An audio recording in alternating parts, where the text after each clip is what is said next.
আমি জানি না আমার এই ভিডিওটা ভাইরাল হবে কি না, বা আমার এই ভিডিওটা আপনারা শেয়ার করবেন কিনা, লাইকস কমেন্টস করবেন কিনা।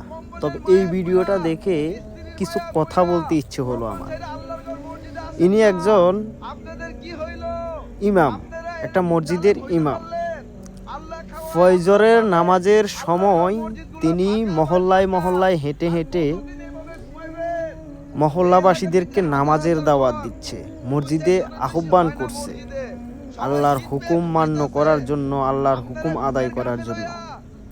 পাশাপাশি উনি টিকটকে এবং ইউটিউবে ওনার এই ভিডিওগুলো উনি পোস্ট করেন।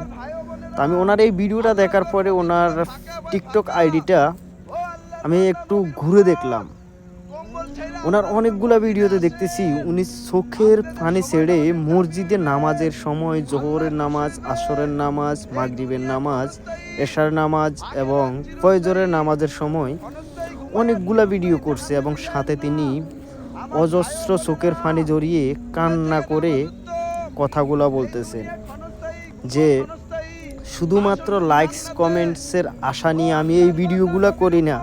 আমার এই ভিডিওগুলো আপলোড করার মেইন উদ্দেশ্য হলো আমার এই ভিডিওগুলো দেখার পরে যদি আমার মুসল্লি ভাইয়েরা, দিনী ভাই বোনেরা কিছুটা আমলে নেন আমার কথাগুলো, এবং যদি আল্লাহর পথে ফিরে আসেন, তাতেই আমি খুশি, তাতেই আমার সন্তুষ্ট, তাতে আমার আল্লাহও সন্তুষ্ট হবে। কথাগুলো কত চমৎকার, ভিডিওটা সবাই একটু শেয়ার করে দিন।